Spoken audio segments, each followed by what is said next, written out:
Seperti orang pada umumnya, ketika terlalu lama berada di daerah asing, maka dia fasih dengan bahasa asing, bahasa di mana dia tinggal.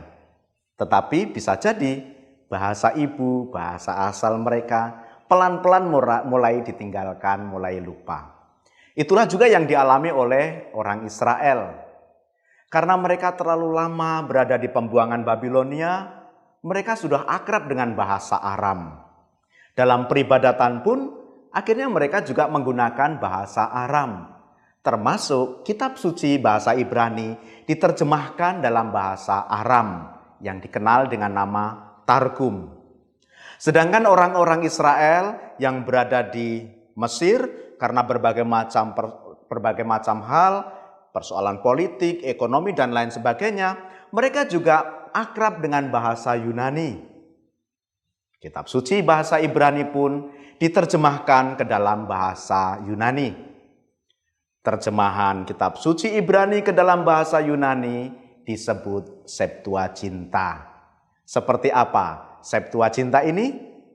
Tonton video unboxing Bible kali ini.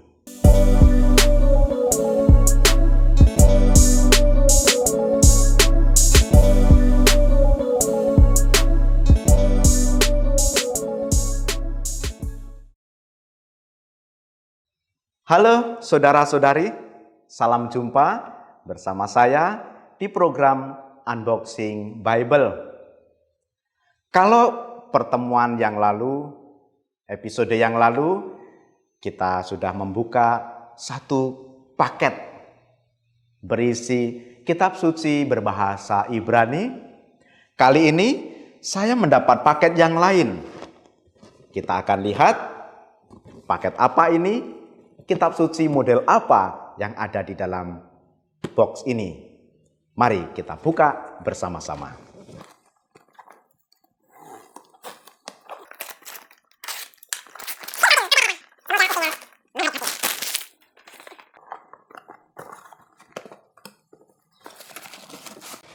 Dan saya dapat satu buku sampul biru.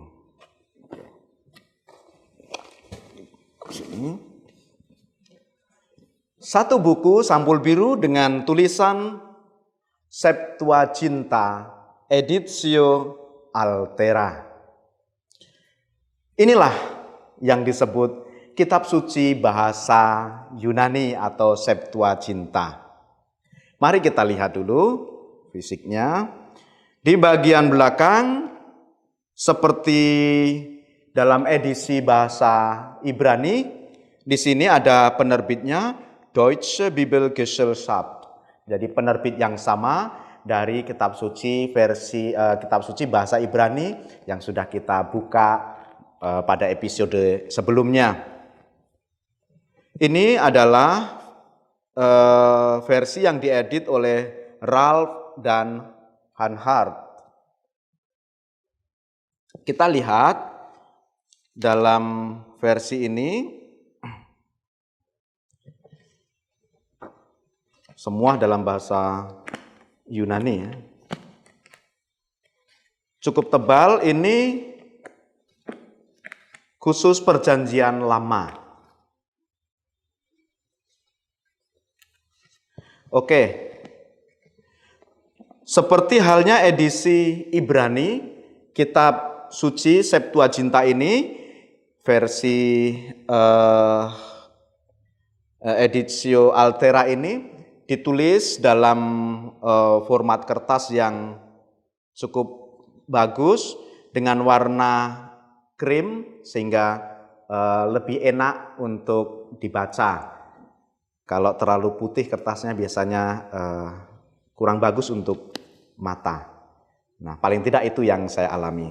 Baik, saudara-saudari, inilah bentuk salah satu Septuaginta dari dari Editio Altera. Sebenarnya ada edisi yang lain yang juga berisi Septuaginta, meskipun isinya sama, tetapi yang membedakan itu lebih ke catatan kaki atau keterangan-keterangan yang melengkapinya. Baik, kita akan coba lihat seperti apa persisnya Septuaginta ini. Kita akan mengenal lebih dekat kitab suci versi Septuaginta.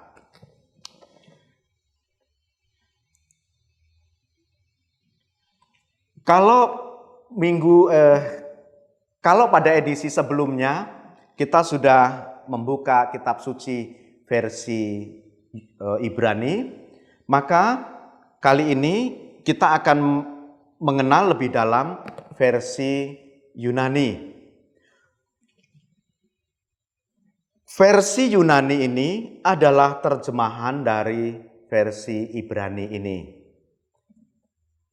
Ketika bangsa Israel berada di diaspora, terutama mereka yang ada di Mesir, di Alexandria, mereka dalam kehidupan sehari-hari menggunakan bahasa Yunani. Mereka sudah sekian lama tinggal di wilayah yang bahasa sehari-harinya Yunani.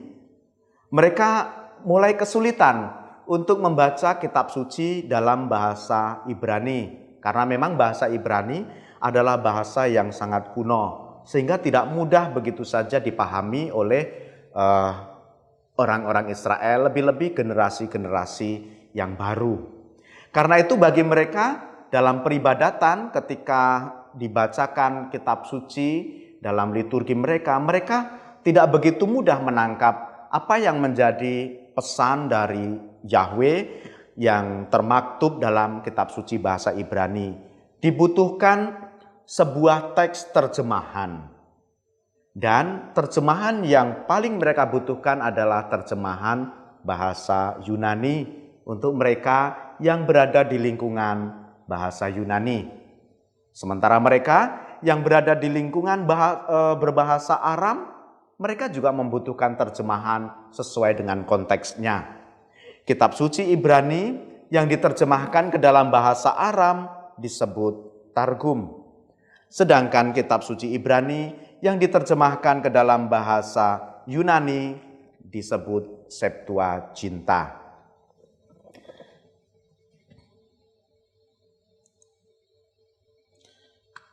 Kitab suci Septuaginta itu sendiri berarti 70. Seperti saya katakan di awal, Septuaginta ini adalah terjemahan Alkitab Ibrani dan beberapa teks lain terkait ke dalam bahasa Yunani koine atau bahasa Yunani sehari-hari. Septuaginta itu sendiri, 70 itu sendiri, angka 70 itu merujuk pada 70 atau 72 cendekiawan Yahudi dari Palestina yang menerjemahkan teks Ibrani ke dalam bahasa Yunani. Dan legenda 70 cendekiawan Yahudi dari Palestina yang menerjemahkan teks Ibrani ke dalam bahasa Yunani ini bisa ditemukan dalam surat Aristeas kepada Filokrates saudaranya. Surat Aristeas ini ditulis kurang lebih pada abad kedua sebelum Masehi. Sedangkan kitab Ibrani diterjemahkan ke dalam bahasa Yunani, terjemahannya dilakukan kurang lebih pada abad ketiga, kurang lebih tahun 285 sebelum Masehi. Bagaimana kisahnya sehingga teks Ibrani ini diterjemahkan ke dalam bahasa Yunani? Menurut legenda yang ada, seorang raja Yunani di Mesir, Ptolemaios kedua namanya, dia meminta supaya di perpustakaannya di Alexandria dilengkapi dengan terjemahan hukum Musa, kelima kitab Musa dalam versi Yunani. Selama ini kelima kitab Musa atau yang kita kenal dengan Torah itu dikenal dalam bahasa Ibrani.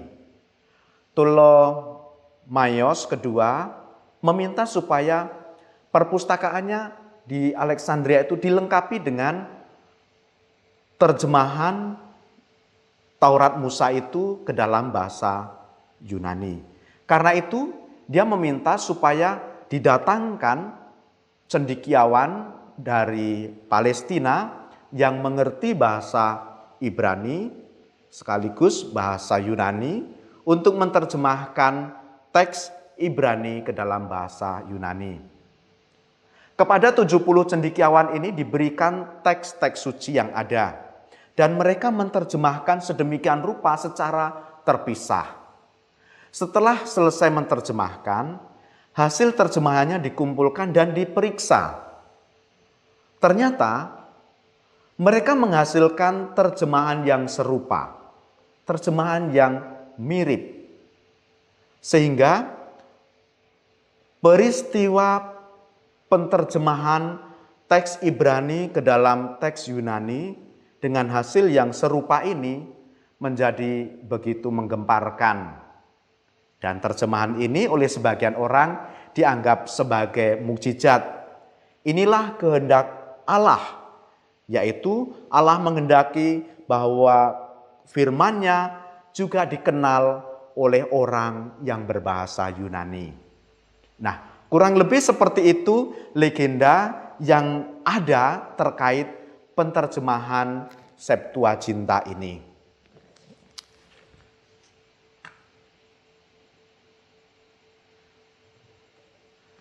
Kalau kita membuka Septuaginta ini, kita akan menemukan di sana susunan dari kitab suci bahasa Yunani yang susunannya berbeda dari versi bahasa Ibrani.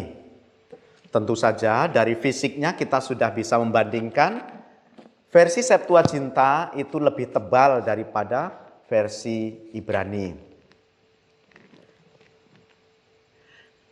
Di dalam versi Septuaginta terdapat teks-teks lain yang tidak ada dalam teks bahasa Ibrani ini.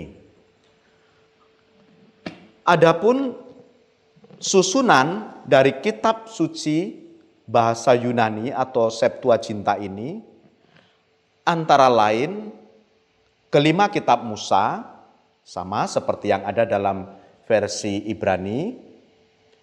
Selanjutnya ada kitab-kitab sejarah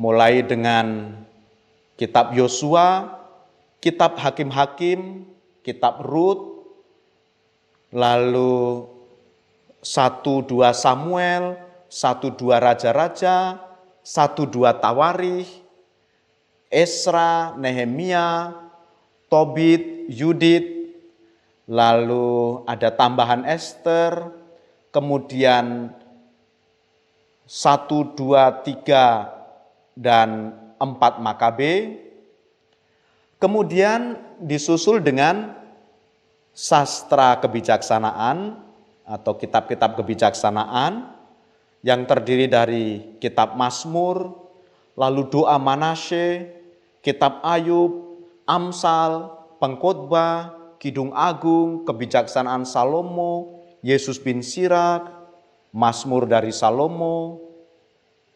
Lalu disusul dengan 12 kitab nabi kecil, lalu nabi-nabi besar, kemudian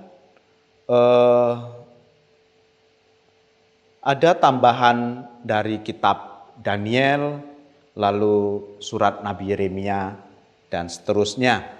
Maka dari isinya, kitab suci versi atau terjemahan dalam bahasa Yunani, kitab suci Septuaginta, lebih banyak daripada kitab suci versi bahasa Ibrani.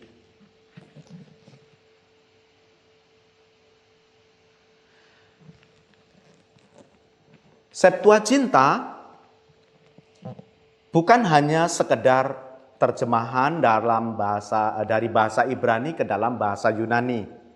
Tetapi Septuaginta juga merupakan terjemahan interpretatif. Apa maksudnya? Terjemahan Septuaginta ini tidak selalu sama dengan teks asli dalam versi Ibrani. Meskipun dia diterjemahkan dari bahasa Ibrani, tetapi terjemahannya sudah terpengaruh dengan penafsiran dan pemahaman yang berkembang pada masanya. Adapun alasan dari perbedaan terjemahan kurang lebih pertama karena menjaga transendensi Yahweh, lalu yang kedua karena doktrin yang berkembang pada zamannya, yang misalnya kita temukan dalam kitab Ayub. Bagaimana menjaga transendensi Yahweh? Kita bisa melihat misalnya dalam teks Keluaran bab 4 ayat 24. Dalam versi bahasa Ibrani, Keluaran 4 ayat 24 berbunyi, "Tetapi di tengah jalan, di suatu tempat bermalam, Tuhan bertemu dengan dia," maksudnya Musa, "dan berikhtiar untuk membunuhnya." Itu versi bahasa Ibrani. Tuhan bertemu dengan dia, ada catatan di sana. Sedangkan dalam versi bahasa Yunani atau Septuaginta, terdapat interpretasi atau penafsiran yang baru. Dikatakan di sana, tetapi dalam perjalanan di suatu tempat bermalam, malaikat Tuhan bertemu dengan dia, yang maksudnya Musa, dan berikhtiar untuk membunuhnya. Kalau dalam versi bahasa Ibrani, Tuhan bertemu dengan Musa, dengan dia, Musa. Dalam versi bahasa Yunani, yang bertemu dengan Musa adalah malaikat Tuhan. Sehingga transendensi Yahweh itu dijaga. Jadi posisi Yahweh itu tetap agung, tetap maha tinggi. Dia punya jarak yang tinggi. Sehingga yang menjumpai manusia, yang menjumpai Musa adalah malaikatnya, bukan langsung Tuhan. Ini salah satu maksud alasan mengapa terjemahan dari Ibrani ke dalam Septuaginta ini bisa berbeda. Contoh kedua, untuk menjaga transendensi Yahweh atau yang menunjukkan transendensi Yahweh dalam Septuaginta bisa kita temukan dalam Keluaran 24 ayat 10. Dalam teks Ibrani, Keluaran 24 ayat 10, dikatakan, "Lalu mereka melihat Allah Israel." Dalam teks Yunani, Septuaginta, Keluaran 24 ayat 10 berbunyi, "Lalu mereka melihat tempat di mana Allah Israel berdiri." Jadi, mereka bukan melihat Allah, tetapi melihat tempat di mana Allah berdiri. Sehingga Allah itu, transendensi Allah itu dipelihara, dijaga. Kalau dalam versi Ibrani, Allah itu ditampilkan begitu sangat dekat. Seperti seperti sesama manusia. Manusia bisa menjangkaunya dengan mudah. Mereka melihat Allah, seakan-akan manusia dengan mata telanjangnya bisa melihat Allah Israel. Nah, dalam terjemahan Septuaginta, konsep seperti ini dikoreksi. Yahweh itu ditempatkan pada posisi yang agung, ada jarak. Sehingga manusia bukan melihat langsung Yahweh, tetapi melihat tempat di mana Yahweh berdiri di sana. Nah, ini alasan mengapa terjemahan Septuaginta dalam beberapa poin, dalam beberapa kasus berbeda dari teks aslinya dalam bahasa Ibrani. Yang kedua,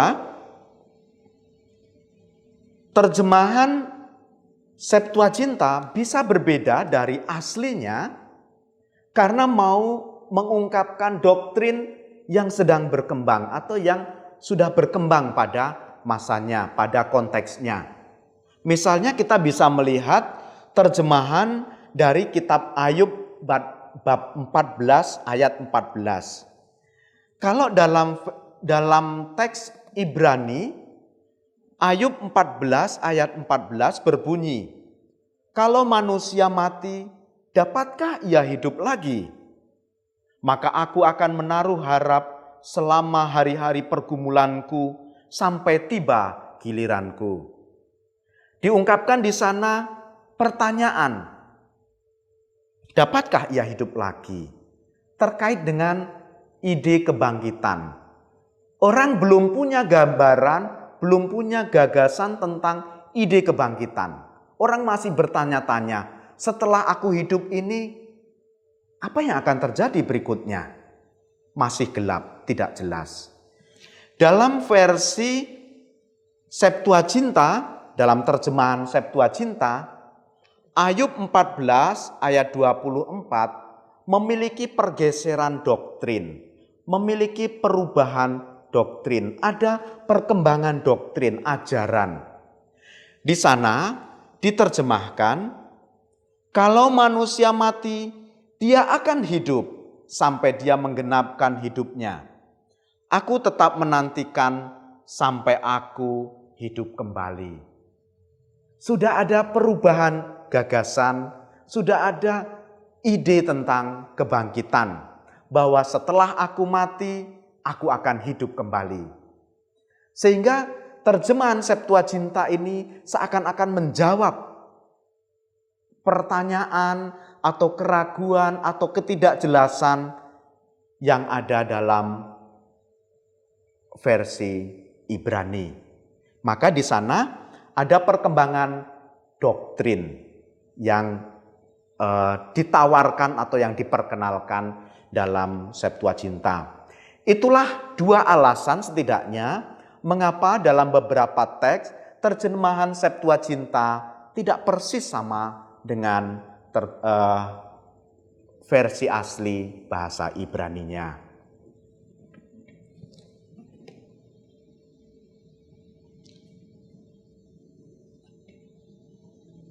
Dengan munculnya terjemahan Septuaginta di Mesir, di Alexandria, tentu menimbulkan reaksi dari para rabi Yahudi, baik yang ada di Palestina maupun yang ada di Mesir, di Alexandria. Tidak semuanya setuju atau sependapat atau menerima. Para rabi Yahudi menolak Septuaginta sebagai teks yang sah dari terjemahan versi bahasa Ibrani. Kenapa? Karena teks Septuaginta ini dianggap terlalu jauh dari versi yang asli. Seperti tadi, kita sudah melihat ada perbedaan terjemahan, baik dalam teks Keluaran maupun dalam kitab Ayub. Sehingga bagi mereka Septuaginta ini bukanlah teks yang murni, tidak mengungkapkan kebenaran sepenuhnya yang terkandung dalam versi bahasa Ibrani. Lalu apa yang dibuat oleh para rabi Yahudi selanjutnya? Mereka pada akhir abad pertama membuat terjemahan baru versi Yunani. Mereka berusaha membuat terjemahan yang lebih letterlek, harafiah, yang berusaha untuk sedapat mungkin sama maknanya, artinya dengan yang ada dalam bahasa Ibrani. Maka beberapa orang dari antara mereka mulai menerjemahkan bahasa Ibrani ini ke dalam bahasa Yunani secara harafiah. Ada Simakus, ada Theodosian, ada juga Aquila. Dan yang paling letterlek, paling harafiah terjemahan bahasa Yunani dari bahasa Ibrani adalah versi Aquila. Aquila adalah seorang dari Asia Kecil yang baru saja bertobat dan menganut ajaran Ibrani atau menganut ajaran Yahudi. Dia menerjemahkan sedemikian rupa sangat harafiah. Dan para rabi Yahudi menganggap bahwa terjemahan harafiah dari Aquila ini sebagai veritas Hebraika, kebenaran teks Ibrani yang terungkap sepenuhnya dalam versi Yunani. Para rabi dengan terjemahan yang baru itu ingin membedakan tradisi mereka dengan tradisi Kristen yang kita tahu pada akhir abad pertama dan di awal-awal abad pertama mereka orang-orang Kristen sudah mulai muncul. Dan pada abad-abad pertama Masehi, orang-orang Kristen menggunakan bahasa Yunani. Para rabi mengklaim bahwa bahasa Ibrani sebagai suatu otoritas ilahi. Jadi bagi mereka, bahasa Ibrani itu punya nilai lebih, punya nilai tinggi. Sedangkan bahasa yang lain, bahasa Yunani, bahasa Aram, itu punya nilai yang kurang, katakanlah demikian.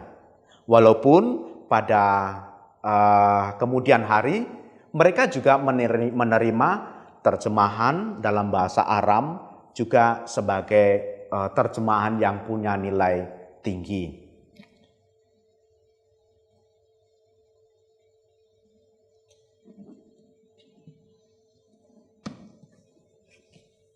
Dari abad pertama sampai pada abad ke-10, Septuaginta ini menjadi acuan dari kitab suci yang muncul di kemudian hari.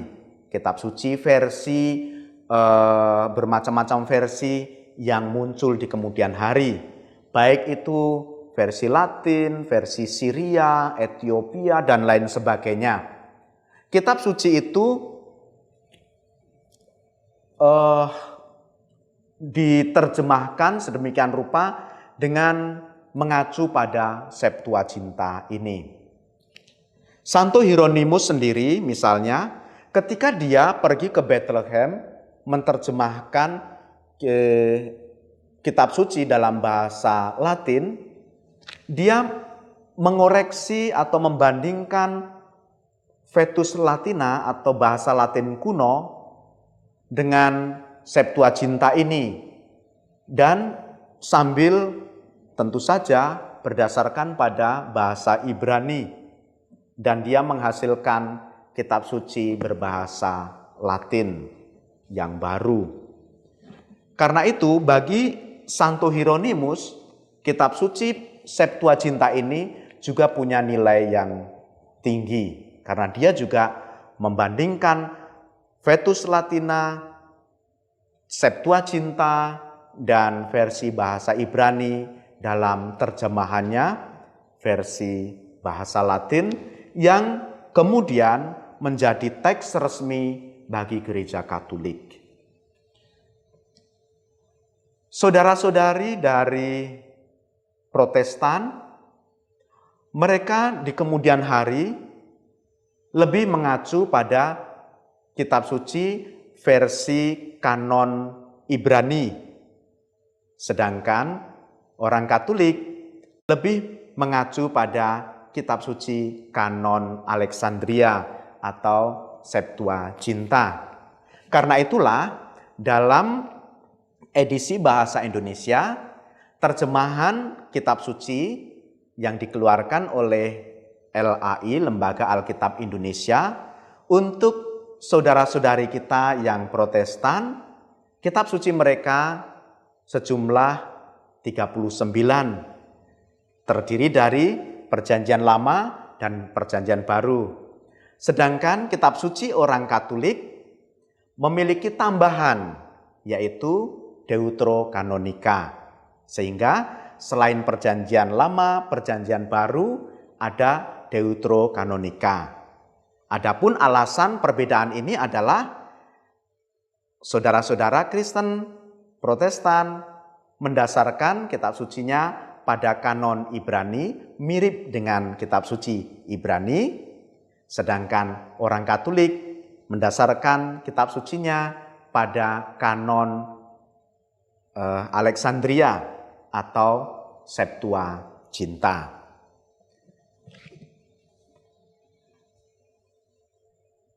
Dalam kitab suci Septuaginta, misalnya, kita temukan